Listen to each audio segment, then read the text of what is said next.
Okay. The last, I'll try and write here. So online and वो recorded उसमें ठीक आए, and यहाँ कुछ जरूरत हुई तो फिर उसको हम करते रहेंगे. Last lecture में we talked about the business strategy. इससे पहले हमने देखा manual worker and knowledge worker में क्या difference है, and हमने कहा workers who are using more of their body than mind are known as manual workers, and people who are using more of their minds than bodies are knowledge workers. And बाकी चीजें हमने इस पे discuss कर ली. And it is increasing. The knowledge workers are increasing. Now we need 75% of them, and based on this, they are valuable. Some are valuable, some are less valuable. Then we talked about this Web 1, Web 2. This is also impacting business strategy.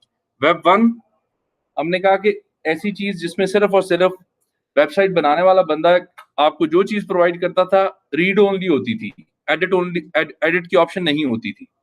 Now people can edit it. In fact, many people can edit it. The same thing. So multi-web type cheese bang chuka. And we talked about value change. कि values जो हैं वो time to time change होती रहती हैं. And ये भी business को impact करती हैं. Then we talked about this strategic priorities. And हमने कहा कि हर organization के लिए सारे functions important होते हैं. But some are very important. Some functions are their strategic priority. Uske bagair they cannot survive. And we talked about these companies, that innovation, brand, ye kin logon ke liye zaruri hai. Then we talked about this converting of business strategy. For example, if a business is going global, इसका मतलब है कि English बोलनी पड़ेगी सब employees को. And इसका मतलब है कि इंग्लिश की ट्रेनिंग्स एचआर को लोगों को करवानी पड़ेगी. So this is how you translate your business strategy into an HR level strategy. इसमें मुझे एक चीज लगेगा कि इसमें जो गोइंग ग्लोबल के ऊपर जो कंपनी विजन है, but it's a very leg man question कि सर कंपनी विजन से ऊपर नहीं आना चाहिए. ये उसने सिर्फ ये बताया हुआ है ये सारी चीजें इंपैक्ट करती हैं, किसी हायरार्की या ऑर्डर में नहीं है. ठीक है, बस सिर्फ ये बताया हुआ है. Then we talked about some core functions and support functions. हमने कहा इसके लिए क्या जरूरी है. It depends what kind of company we are dealing with and what kind of strategy and department क्या कर रहा है. And then this was a little complicated thing. जो हमने कहा कि हमारे पास स्ट्रेटेजिक रेलेवेंस होती है, मतलब कौन सी एक्टिविटी या कौन सा फंक्शन हाई स्ट्रेटेजिक रेलेवेंस वाला है, ये बहुत जरूरी है, और कौन सा है जिसकी स्ट्रेटेजिक रेलेवेंस इतनी ज्यादा नहीं है. बट वी ऑल्सो सेड कि स्ट्रेटेजिक रेलेवेंस कम होने का मतलब ये नहीं है कि ये इंपॉर्टेंट फंक्शन नहीं है. ठीक. And then on the other side we said talent availability in the market. So talent availability can be low, which means you cannot find certain type of people in the external job market. Log nahi milte. And talent availability can also be high. Many people are available. So there's no issue. And then based on this, we said कुछ jobs ऐसी होती हैं जो हाँ, ये जो size of the circle है, it is the quantity of or the number of employees that we need in order to do our activities effectively and efficiently. And then we gave the example. You can always view our last lecture ताकि उससे आपको idea हो जाए. But we gave the example of nurses. Nurses are not strategic priority for a doctor because we go to a hospital because of a doctor. But we cannot at the same time say that nurses are not important. They are very, very important. But at the same time, these nurses are required in large number. Although strategic relevance is low, they require in large number. But the problem is that talent availability is also low. You cannot find these people easily in the market. So these kind of jobs become bottleneck jobs. They are pain for the HR people. So इस पे हमने फिर मजीद इस पे discussion भी की. इसमें जो लो वाला एलिमेंट है टैलेंट अवेलेबिलिटी वाला वो अप से डाउन आ रहा है, लो से हाई जी. तो डाउनवर्ड आप नहीं होता, डाउनवर्ड कर दें. मतलब उससे कोई इंपैक्ट कुछ. This thing will come here. This thing will go here. आपने ग्राफ है जैसे मर्जी बनाओ. ठीक है. So low to high, high to low जैसे मर्जी बनाओ. When we talk about these jobs are easy to fill. Why? Because strategic relevance भी कम है and लोग बहुत सारे available हैं. Easy to fill jobs हैं, कोई ऐसा issue नहीं है. These jobs are hard to fill. Reason is strategic relevance भी बहुत है और लोग भी नहीं है available. Talent availability भी low है. And then डिपेंड करता है कि कितने नंबर ऑफ पीपल चाहिए. तो उस हिसाब से भी आपको इसकी डिफिकल्टी या ईज होता है इनको फिल करने के लिए. Then we did not discuss this one. ठीक है. This is an age structure analysis. Age structure analysis. If you have this kind of analysis with you, it is going to give you a very good idea about the workforce in an organization. सबसे पहला काम क्या करते हैं, इसकी कोई भी graph या कोई भी चीज देखने से पहले look at the key. Red color is in the manager part and white is the employees part. अब मुझे बताएं यहाँ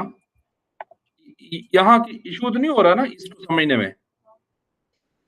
What is this? Age. What is this? Number of people. मुझे ये बात बताएं कि which age group has the most managers? Has the most managers. Okay. 55. अच्छा मुझे बताएं कि if my age is 30 years, do I have a chance to become a manager in this organization? Yes, but low.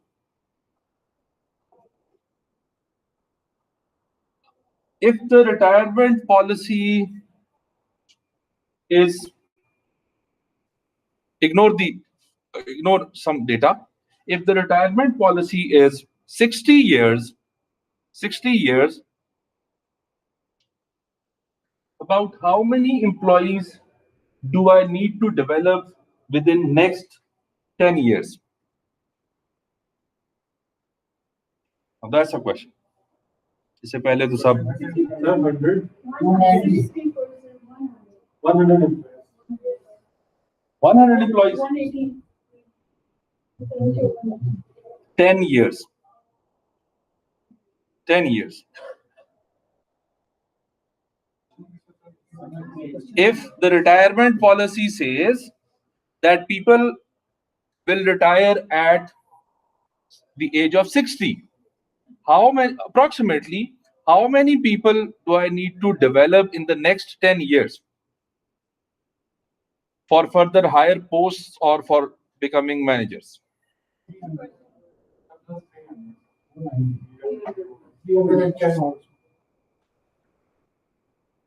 Now, look at this thing.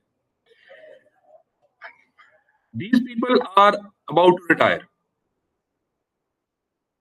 They're almost 60. They're going to go. So you need about 100 people here. Yeah? 100 ही है ना तकरीबन. Now, these people are going to retire in how much time? In next 5 years. So these are about 150, as approximately. So 100 plus 150, 250 ये हो गए. These people are also going to retire.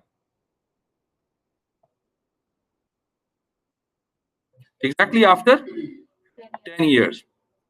They are also about 100.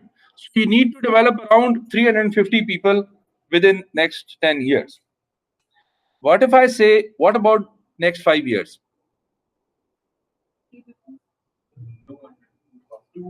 How many managers do I immediately need? Immediately. जो develop करने मैंने, जो जा रहे हैं, 100. 100 चाहिए बिकॉज 60 वाले सारे जा रहे हैं. So this is how you connect your policies. Simple सा ग्राफ है, अगर आपके पास हो तो ये आप. अच्छा, एक और चीज मुझे बताएं, सबसे ज्यादा मेरे पास which cohort is working? Cohort होता है एक ही एज के लोग. कोहर्ट समझ आ गई? टीन एजर को एक कोहर्ट कह देते हैं, 40 to 50 को एक कोहर्ट कह दें, कुछ भी एक कह दें. तो which age cohort is working the most in this organization? 55 वाले लोग. 55 वाले लोग कितने हैं मेरे पास? About 480. Sorry, 50 है. 50. Sorry. 50. सबसे कम मेरे पास किस एज के लोग हैं? 70. कौन सा ऐसी एज है जिसमें कोई मैनेजर नहीं है? 20. So with some analysis, some structure, it can give you a lot of information as an employer and as an employee. यहां डोमिनेंस किन लोगों की होगी, किस एज के लोगों की होगी? हाँ,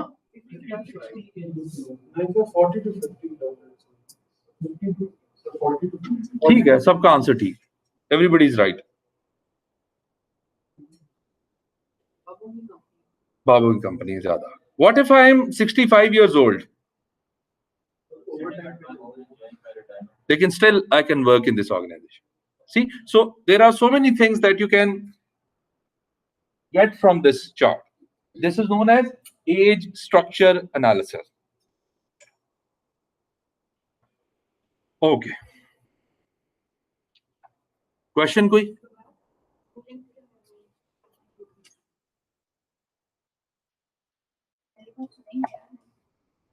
You didn't get the email?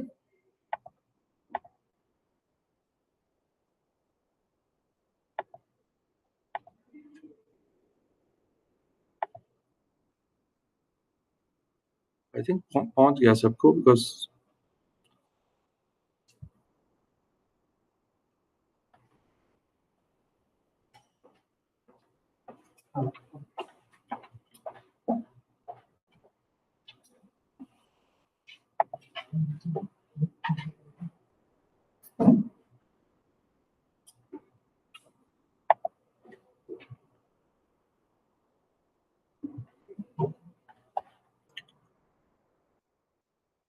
okay. Now another thing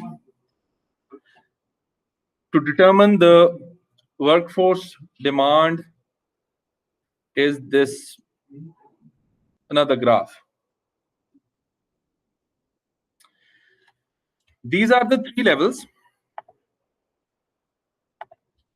Level 1 is the junior level. Level 2 is the professional level and senior level.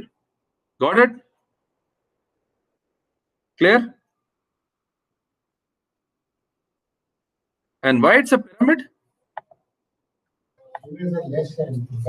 Because यहाँ obviously कम लोग होते हैं, यहाँ आपके पास ज्यादा लोग होते हैं.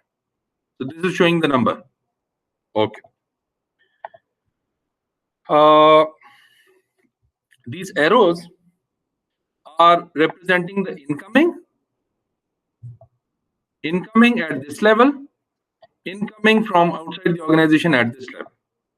This is showing the outgoing at this level, outgoing and outgoing. So hiring versus the losses. ये clear हो गया?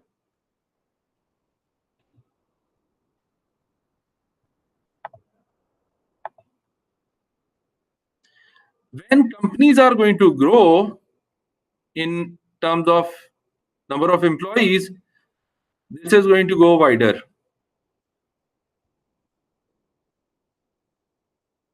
This means more people at almost all levels, but with the same ratio almost. Growth, that is why growth is represented like this. Ye clear hua? Okay, good. Now, I'll just give you a question. which you'll have to solve within 2 minutes. What if this arrow, the total number is 100 here, 100, 200 and 300, suppose.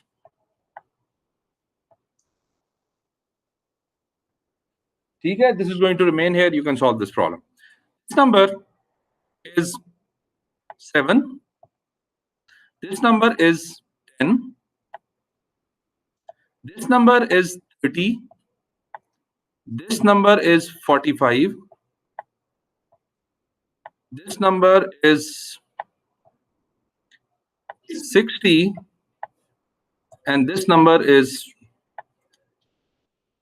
80. Now, at each level, what is happening and what should be the decision?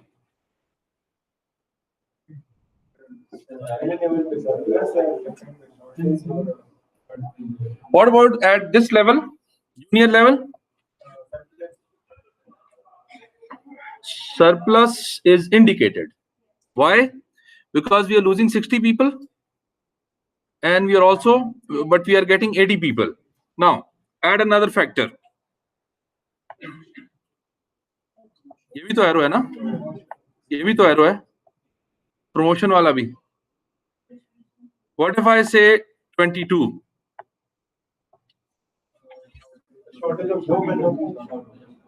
Shortage of 2 people. What about this arrow is 3? Sorry. 3. 18 लोगों में कमी है और 4 लोग surplus हो गए.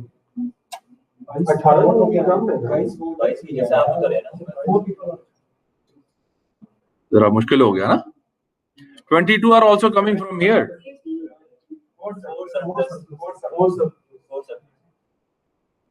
Whatever is the right number. ठीक है. So, what about this situation?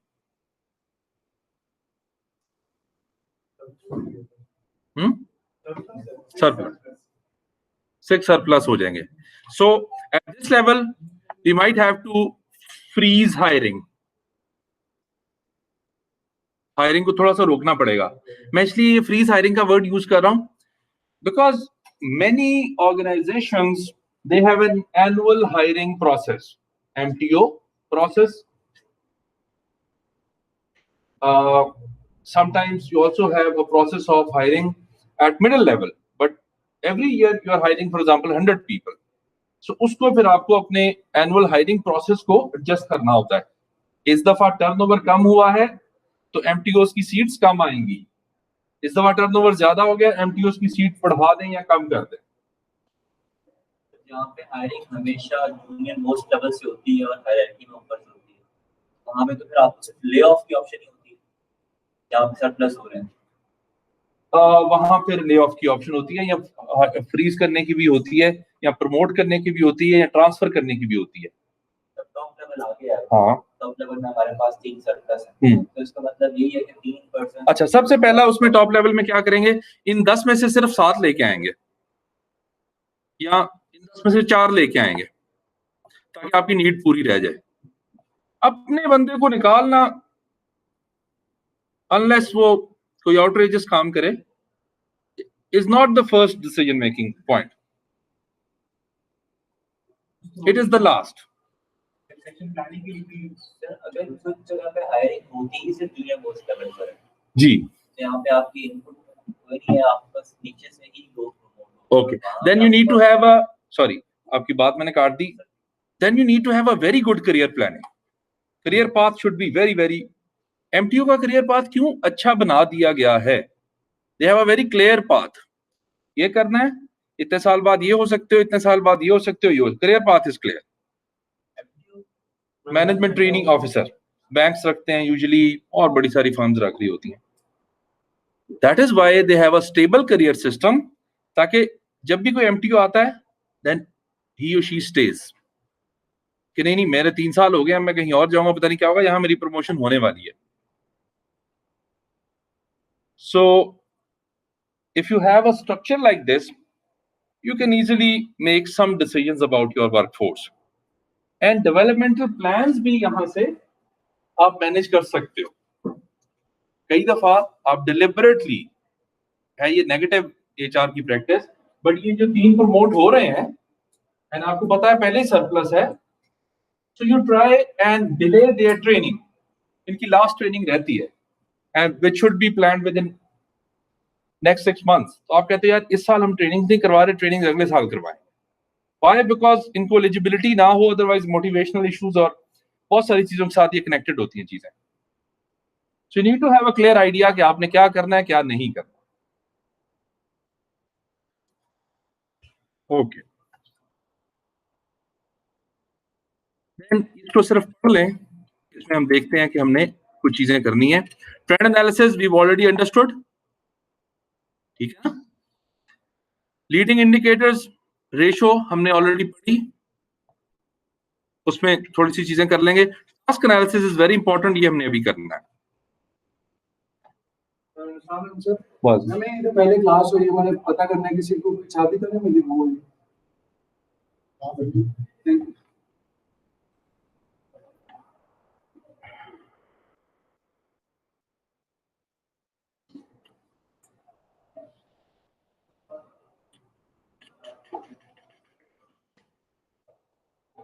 Operational workforce analysis using trend analysis. ये planning using trend analysis. इस पे मैं आपको बहुत ज्यादा तंग नहीं करूंगा, because trend analysis आपको पता है क्या है. Actually, this is related to the revenue के बेस पे sales representatives, revenue and ये सारी चीजें, ठीक. And इसी बेस पे आप इसको increase decrease करते जाते हो. The only thing that we need to understand here, and very important thing that we need to understand here, is the FTEs, full-time equivalent. Full-time equivalent. It's a simple concept, important one, and some of you are not going to get it very immediately. So FTE means कि whenever, पहले सुन ले समझ ले.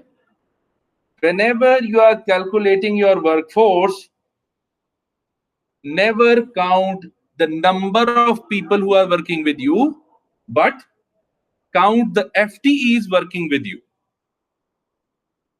FTEs, full-time equivalent. Now let's suppose your workforce policy is saying that one worker should work for 8 hours a day. Clear? ये बात समझ आ गई? एक बंदा आपकी जॉब पॉलिसीज या HR पॉलिसी के मुताबिक उसकी ड्यूटी टाइम कितना है?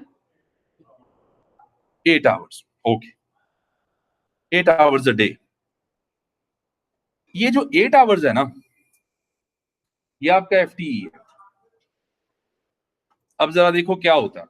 सपोज मेरी एक फार्मेसी की शॉप है which is open for 8 hours, and my policies are saying that my working hour for one employee per day is 8 hours. मेरे पास पहले 2 घंटे एक बच्चा आता है, वो काम करता है. अगले 4 घंटे एक और स्टूडेंट आता है, वो काम करता है. अगले 2 hours एक और बच्चा आता है, वो काम करता है. How many people are working with me? 3. How many FTEs are working with me? वो 3 लोग कितने लोगों का काम कर रहे हैं? एक बंदे का काम कर रहे हैं. 2 + 4 + 2, 8 hours.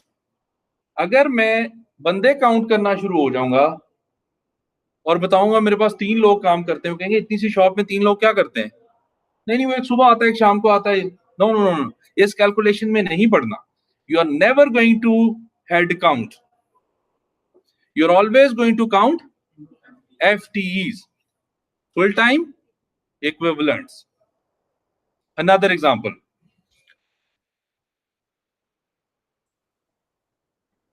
मैम बैरियर यूनिवर्सिटी में जो लाइब्रेरियन है वो सुबह आता है 10 बजे. Suppose library working hours are 12 hours. आपके जो पॉलिसी है वो कहती है 8 आवर्स बंदा काम करेगा। आपकी लाइब्रेरी के कितने आवर्स है? 12 आवर्स। एक बंदा कहता है जी ऐसे करें आप बंदा ना रखें और मैं एक्स्ट्रा काम करता हूँ 4 घंटे, मुझे तनख्वाह 1.5 दे दें।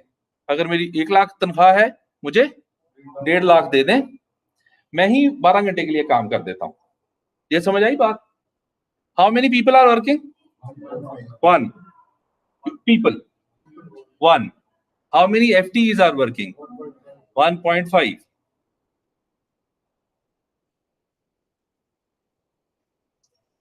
वहाँ पे जगह है एग्जिस्टिंग जहाँ पे वर्किंग आवर्स के हिसाब से होता है। हमारे यहाँ तो ये है कि जैसे हमारे ऑफिस में जाने का टाइम है, हमारे आने का टाइम है। आपकी जॉब केडर के साथ नहीं होगा, बट फॉर एग्जांपल आपके ऑफिस में आपको गार्ड्स चाहिए। एक गेट पे कितने गार्ड्स चाहिए? आप कहते हो एक गार्ड चाहिए। कितने गेट्स हैं? 4। तो कितने गार्ड चाहिए? कितने आवर्स के लिए? शाम को भी ठहरते होंगे, कोई ना कोई ठहरता होगा। तो 24 घंटे के लिए 4 गेट्स पे अगर 3-3 लोग चाहिए तो लोग आपको 3 चाहिए, चाहे वो चेंज हो रहे हैं नहीं हो रहे जैसे भी है। लेकिन FTs कितने चाहिए वहां मसला। 4 into 3 शिफ्ट्स 12 FTEs चाहिए। चाहे 4-4 घंटे, चाहे 1-1 घंटे का काम करें 8 लोग, आपके लिए वो एक बंदा है, आपके लिए वो एक FTE है।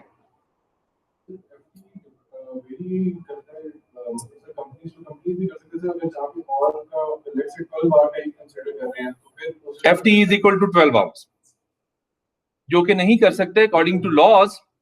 You can not, labour laws में you can not exceed 9 hours per day और 48 आवर्स अ वीक। 2 कंडीशंस है। एक कंडीशन कहें तो थोड़ा सा कम इंफॉर्मेशन हो जाती है। If you are working for 12 hours per day, you will work for 4 days, 48 पूरे हो जाते हैं, खत्म। 3 दिन छुट्टी होनी चाहिए आपको।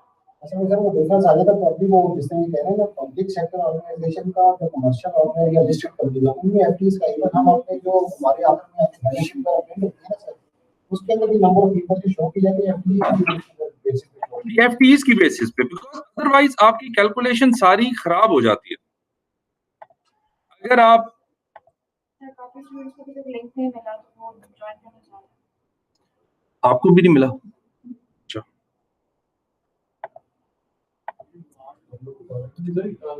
जैसे सिक्योरिटी एजेंसी में होते हैं सर, उसमें एक गार्ड है वो 24 आवर्स के लिए होता है, लेकिन उसमें उसको डिवाइड कर देते हैं after every 6 hours. Ji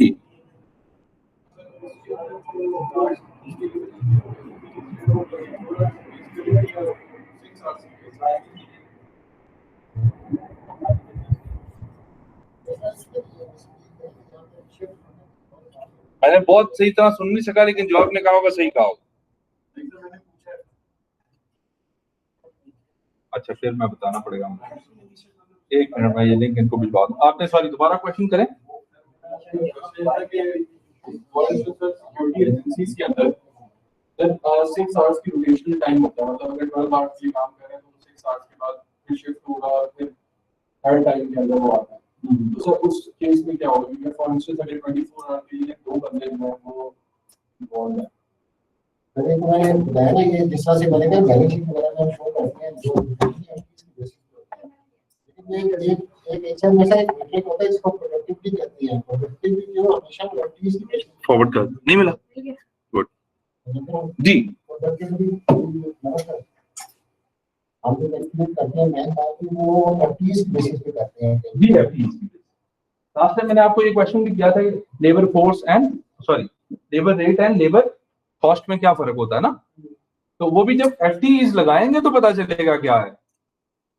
for example अगर आपके पास 1 आवर के लिए 8 लोग आ रहे हैं तो सैलरी तो एक बंदे की ले रहे हैं, तो 8 बंदों की सैलरी नहीं कैलकुलेट करेंगे, एक बंदे की सैलरी कैलकुलेट करेंगे। इसी तरह प्रोडक्टिविटी भी एक बंदे के इक्वल होगी। For example another, if a teacher has to teach 4 courses, if a teacher has to teach 4 courses, what about a person teaching 2 courses? के बराबर होता है, 2 adjunct 1 के बराबर होते हैं। If a visiting is teaching 1 course that is equal to 0.25 FTE।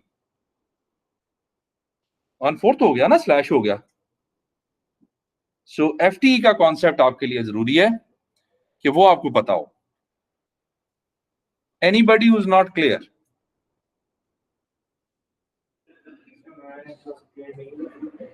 मतलब मैं जानना चाह रहा हूँ कि फॉर एग्जांपल जैसे हमने गार्ड एग्जांपल दिए कि अगर 24 आवर्स की शिफ्ट है और उसमें 8 घंटे के 3 गार्ड आते हैं तो 3 FTs हो जाएंगे। 3 FT और 3 ही गार्ड्स हैं। ठीक है, दैट इज फाइन। बट अगर कोई अगर एक गार्ड 2 की ड्यूटी कर रहा है तो वो 2 FTE कंसिडर होगा।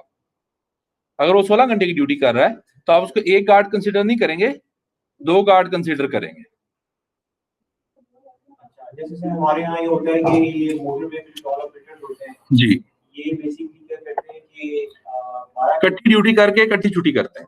MBBS वाले लोग भी ऐसे ही करते हैं जो रूरल एरियाज में होते हैं।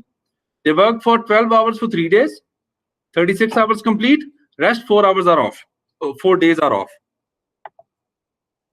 12 और for 3 days 12 36 आवर्स पूरे हुए उनकी। अगेन प्लीज मेक श्योर कि उनकी पॉलिसीज क्या। अगर पॉलिसी 12 घंटे कह रही है तो FTE 12 घंटे के हिसाब से कैलकुलेट करेंगे। अगर वो 9 घंटे कह रही है तो 9 घंटे से कैलकुलेट करेंगे। प्लीज इसको खराब नहीं करना। लेबर लॉ के अकॉर्डिंगली नहीं होगा। नहीं, लेबर लॉस के अकॉर्डिंगली अक्सर जैसे अपर लिमिट है। बंदे मिनिमम थ्रेशोल्ड डिफाइन करता है, मैक्सिमम की बात नहीं करता। इसमें वो मैक्सिमम की कर रहा है। वो थ्रेशोल्ड सीलिंग एंड फ्लोरिंग होती है ना, इसमें हम सीलिंग की बात कर रहे हैं। ये जो लेबर लॉ है जो इसमें 40 और 48 ऑर्डर है, 48 ऑर्डर है ओटी स्टाफ नहीं होता है क्योंकि उन्होंने मिनिमम 48 करने के बाद ओवर टाइम स्टार्ट होगा। जी, ठीक है, ऐसे ही मैक्सिमम जितना मर्जी जाए। वो नहीं, ओवर टाइम की तो हम बात ही नहीं कर रहे हैं, बेसिक ड्यूटी की। मैं ये कह रहा हूं कि 40 और तो मिनिमम क्राइटेरिया है सर, मैक्सिमम तो नहीं है। अच्छा, मिनिमम पे एज सच आपको कोई लॉ तंग नहीं करेगा। वो एक मैं आपको बताता हूँ, अब थोड़ा सा डिफरेंस और बता दूं। सफर इज ऑलरेडी हियर। सर मैं ऑनलाइन हूँ। मैं आपको होता है लीगली रिक्वायर्ड थिंग्स, बेनिफिट्स कहते हैं वैसे लीगली रिक्वायर्ड थिंग्स। कुछ होता है वॉलंटरी थिंग्स।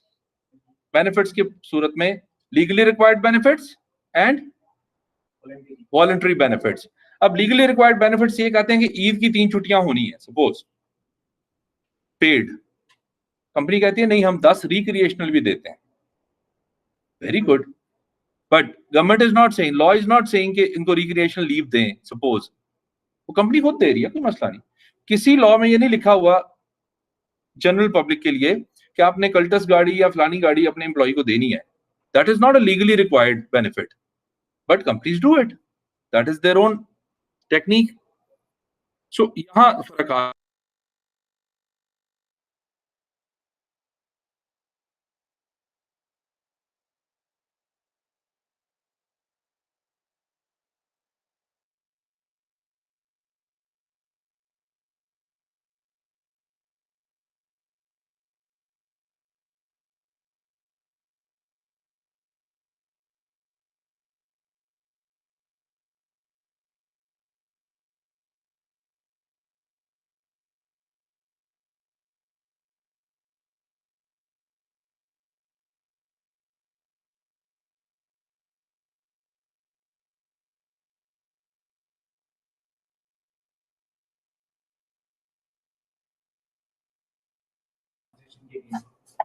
तो मतलब मैं थोड़ा सा इस पे और कि लॉ कमीशन मिनिमम थ्रेशोल्ड को डिफाइन करते हैं, maximum organisation law do's and don'ts को डिफाइन करता है। लॉ फिक्स करता है चीजों को, अपर लिमिट पे या लोअर पे वो बात का मसला है।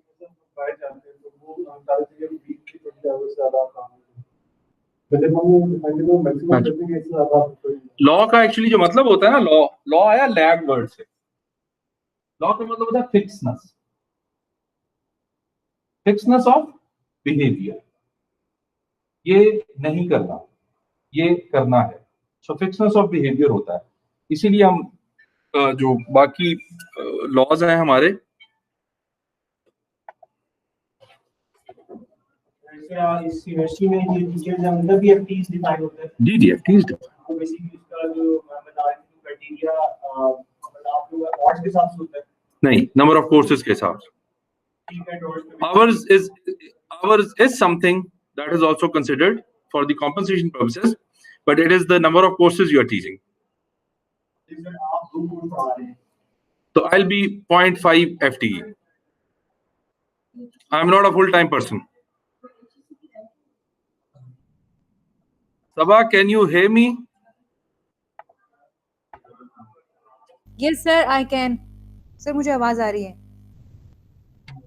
हेलो.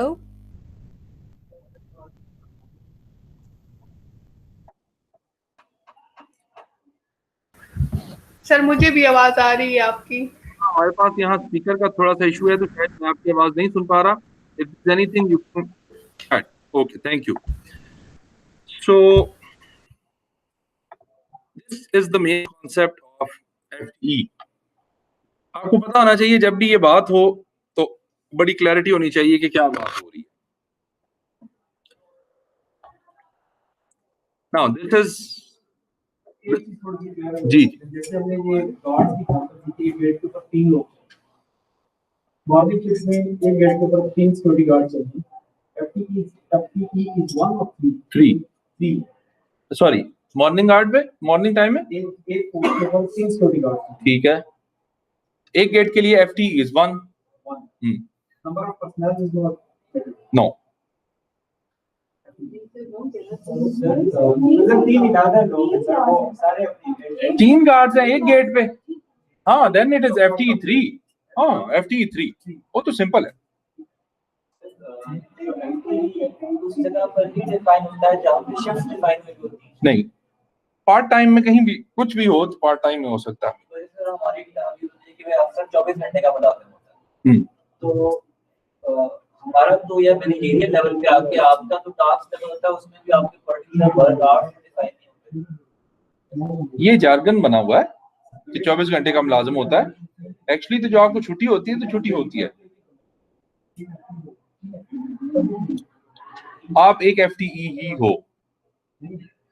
ज्यादातर ये नंबर ऑफ आवर्स जहां होते हैं वहां इशू ये होता है, बट स्टिल एक सुपरवाइजर है, उसका भी टास्क बेस्ड नेचर है. लेकिन अगर आपको 12 आवर्स के लिए सुपरवाइजर चाहिए तो कितने लोग चाहिए? 1.5. 8 hours and then another supervisor is coming for 4 hours. अगर 4 के लिए 3 आ रहे हैं तो तब भी 1.5. So you will calculate the FTEs and not the number of people.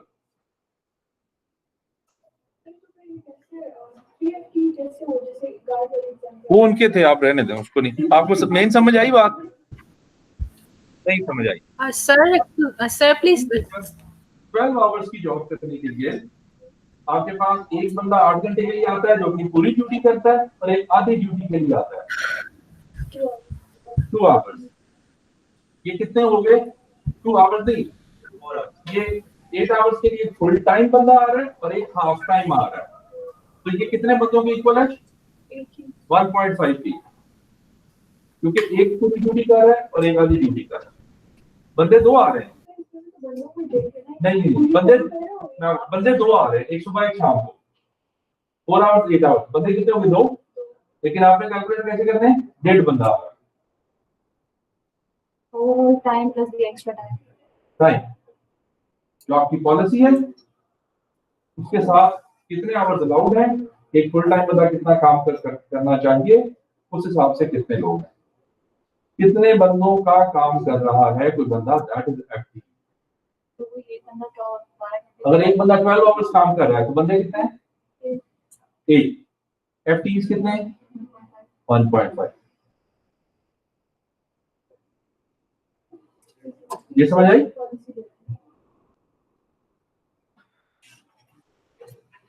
Okay, ये लास्ट हमने एनालिसिस इधर का करना है. अच्छा, ये स्लाइड्स भी खत्म हो जाएंगी. लास्ट स्लाइड है.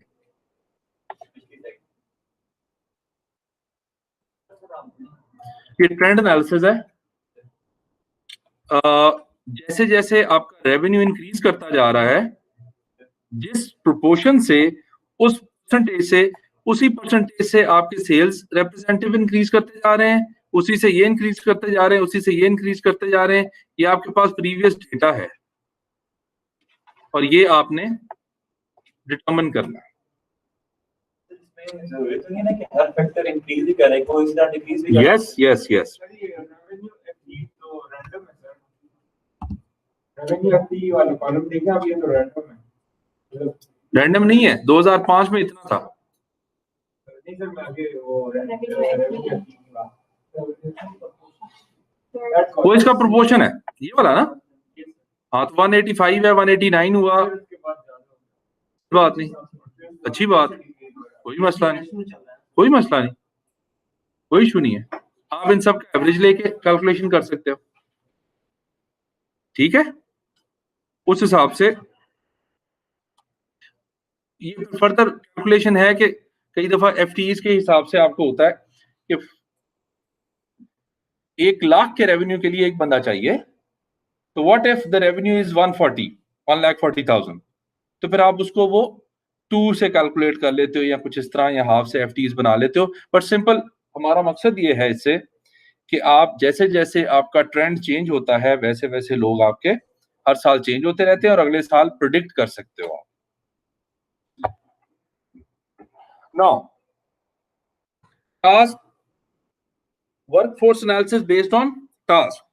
This is very interesting and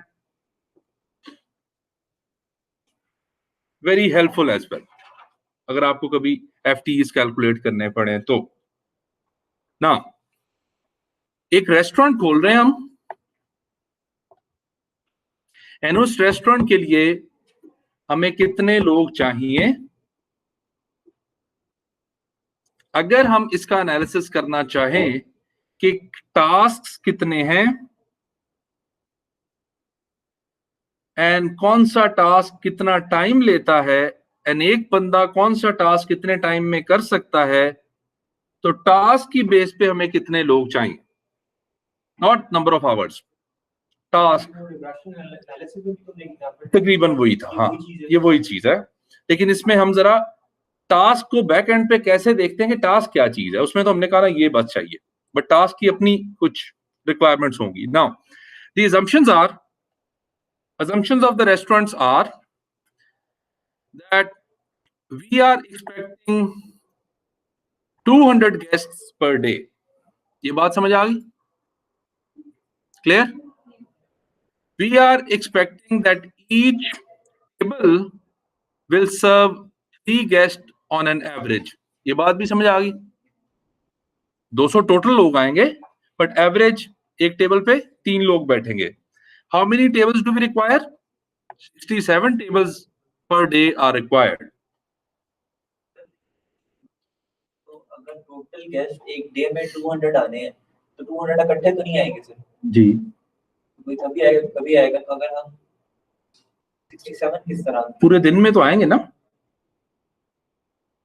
लेकिन हमारी टेबल और डेज का आपस में लिंक ऐसे तो नहीं बनेगा। तो ऐसे करते हैं कि एक टेबल रख देते हैं। मेरा कहने का मतलब ये है कि सर अगर एक रेस्टोरेंट है जी, वहां पे अगर जो टेबल्स पर डे का जो है ये सर टेबल्स पर डे का मतलब ये है कि अभी एक बंदा आया, खाना खाया, उठ के गया, एक टेबल हो गया। 67 टेबल का फिजिकल मतलब नहीं है, कितने टेबल सेट करने पड़ेंगे। टेबल सेट करने जी, ये वो कॉन्सेप्ट। वो टेबल इसलिए लिखा हुआ है कि आपने टास्क लगाना है कि एक टेबल को खत्म करना और फिर अगले गेस्ट के लिए तैयार करना इस वन डे। ये नहीं है कि 67 टेबल पड़े हुए हैं, इतने में तो बहुत बड़ी शादी हो जाती है, ठीक है ना। वी आर टॉकिंग अबाउट ये जब आप प्रोजेक्ट मैनेजमेंट है ना आपका, वो उसमें टेबल मैनेजमेंट एक पूरा कॉन्सेप्ट के जो स्मॉल प्रोजेक्ट्स होते हैं ना ये शादियों के, इवेंट मैनेजमेंट में टेबल मैनेजमेंट पूरा सिस्टम होता है।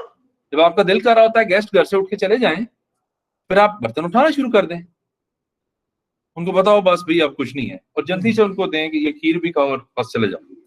So that is about restaurants वाले क्या करते हैं जब वो एंड में आप बिल्कुल गप्पे मारने लग जाते हैं और अपने पैसे पूरे करने लग जाते हैं, वो आपसे पूछते हैं मैम आपको कोई और कुछ चीज चाहिए, सर आपको कुछ और चीज चाहिए, वो कुछ नहीं चाह रहे होते, उनको पता होता है पेट भर गया, इसने जाना है, लेकिन जा नहीं रहा, टेबल नहीं खाली कर रहा, बिकॉज उनका टाइम और उनके customers, so this is management of one table. How many tables they will have to manage in a day, that is 67.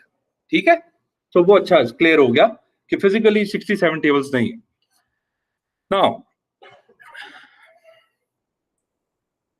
Drinks per guest जो पिएगा, that is 2 drinks per guest. ये भी बात समझ आ गई कि एक बंदा तकरीबन 2 ड्रिंक्स पिएगा एवरेज. और वर्किंग आवर्स पर डे कितने? 8.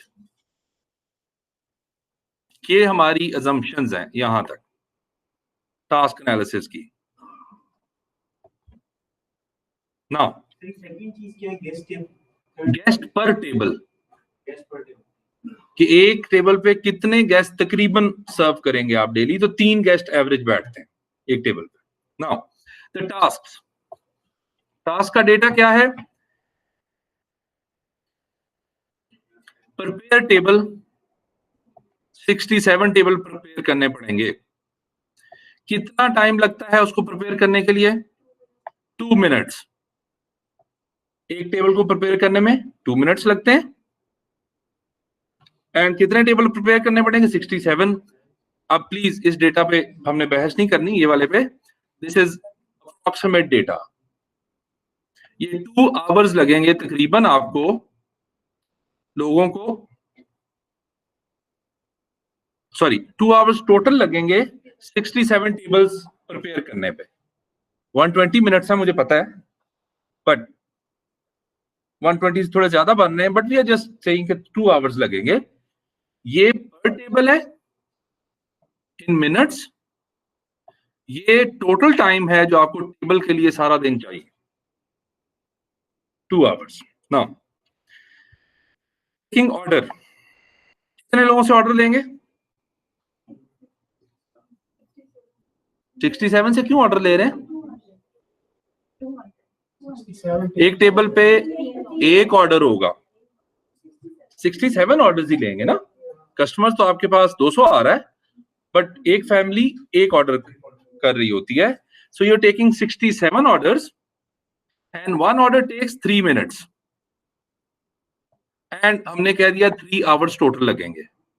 Again sorry for the calculation, but 3 hours हमने अप्रोक्सीमेट कर लिया. यहां तक क्लियर? हमने कहा कि we are only selling pizza. ठीक है, उस पर हम कोई और चीज नहीं सेल करें. सो कितना पिज्जा एक गेस्ट खाता है? हर गेस्ट एक पिज्जा खाता है, not one table. Now we are assuming that per guest 1 pizza. 200 pizzas होंगे. एक पिज्जा प्रिपेयर करने में 4 घंटे लगते हैं, सॉरी 4 मिनट लगते हैं. एंड 200 into 4 is 13 आवर्स हमने कर लिया. इसको इसलिए भी 13 आवर्स किया है कि इसकी बैक एंड कैलकुलेशन में जब हमें गए तो हमें पता चला कि 4 hours is the time when employ is actually busy, but it is more than 4 minutes. Sorry, it is more than 4 minutes because वो जो वेट कर रहा है वो भी टाइम इसमें लग रहा है. प्रेपरेशन के लिए 4 मिनट्स लग रहे हैं, लेकिन जो स्टोव में और उसमें ओवन में होके आ रहा है तो उसको भी वो मैनेज जो कर रहा है वो कैलकुलेशन कर ली. But somehow we came down to this 13 hours pizza preparation में. बिलिंग के लिए एक टेबल पे एक बिलिंग होगी. So how many billings do we have to do? 67 into 3 is 3 hours. Chat पर टेबल 67 टेबल्स पे आपको चैट भी करनी पड़ेगी, पूछना बताना पड़ेगा. 3 आवर्स अगेन हमारे, सॉरी 2 आवर्स इसमें हमारे अगेन लगेंगे. 2 मिनट्स लग रहे हैं, तो 2 आवर्स टोटल हमें चाहिए. Preparing drinks. Now how many drinks per guest is drinking? 2. How many drinks do we have to prepare? 400. कितना टाइम लगता है? आधा मिनट लगता है. ठीक, एक ड्रिंक को प्रिपेयर करने के लिए. बट टोटल हमने कहा 3 आवर्स लगेंगे. 400 ड्रिंक्स को प्रिपेयर करने के लिए।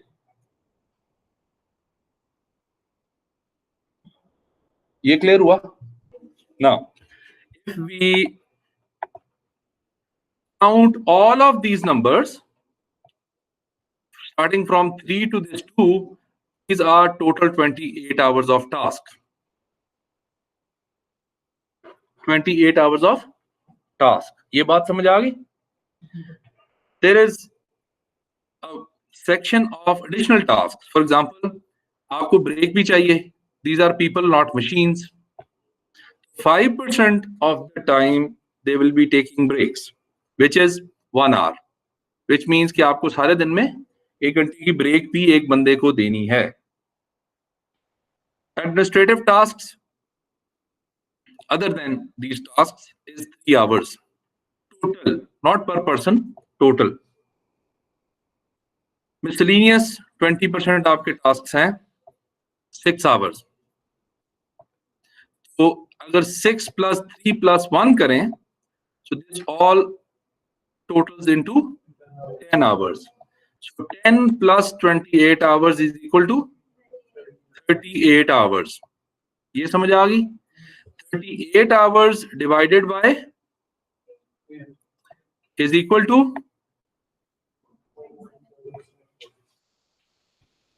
कितने FTs हमें चाहिए? 4.7 something. So 4.70. So now we need 4 people who will be working for full time and 1 person who will be working for about 6 hours. And then we will be able to manage it.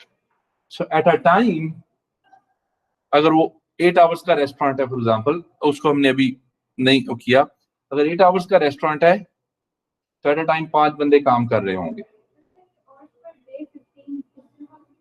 वो further calculation करने के लिए लिखे हुए हैं कि अगर आपका रेस्टोरेंट जो है वो 15 आवर्स के लिए ओपन है तो फिर कितने, बल्कि करें जरा कैलकुलेशन, 8 घंटे के हिसाब से तो हमने ये निकाल लिया 4.7, बल्कि निकालें जरा, मुझे जरा ये कैलकुलेशन कर दें। 38 डिवाइड बाय 8 इज व्हाट? 4.7। ये क्लियर हो गया ना? नाउ 15 आवर्स अगर रेस्टोरेंट खुला रहता है 8.8, हाँ, अगर टोटल इसी की प्रोपोर्शन में अगर करें 8 पॉइंट, नहीं, ये नहीं आना चाहिए। आई एम सॉरी, मुझे लग रहा है ये कैलकुलेशन थोड़ी सी ओवर हो गई है। ठीक है, 8 आवर्स की एक शिफ्ट और दूसरी शिफ्ट कितनी है? 7 आवर्स की। तो 8 आवर्स को अगर 4.7 क्लियर कर रहे हैं तो 7 आवर के लिए कम चाहिए ना FTs? 2.53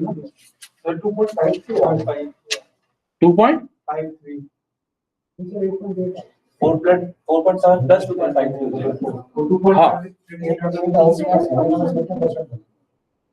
आप एक काम करें, 4.7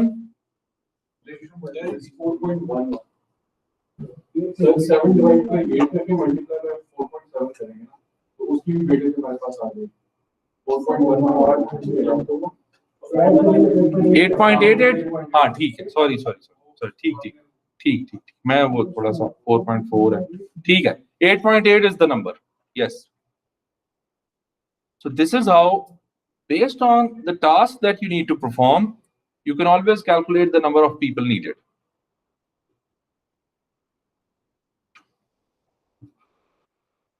सर, हम लोगों का अभी जो ऑडिट हो रहा था, तो उसमें उसके 2 पार्ट्स थे। एक जो हमारी एग्जिस्टिंग मैन पावर है उसको डिफेंड करना था कि उसकी जो टास्क, उनके काम है, they are not extra for it. Sir, हमने इसी तरह का एक फॉर्मूला करके उसकी man hour, working hour daily के लिहाज से निकाले थे कि हमारे टास्क जो है पर डे के लिहाज से कितने आवर्स के बन रहे हैं और हमारे पास मैन पावर कितनी है।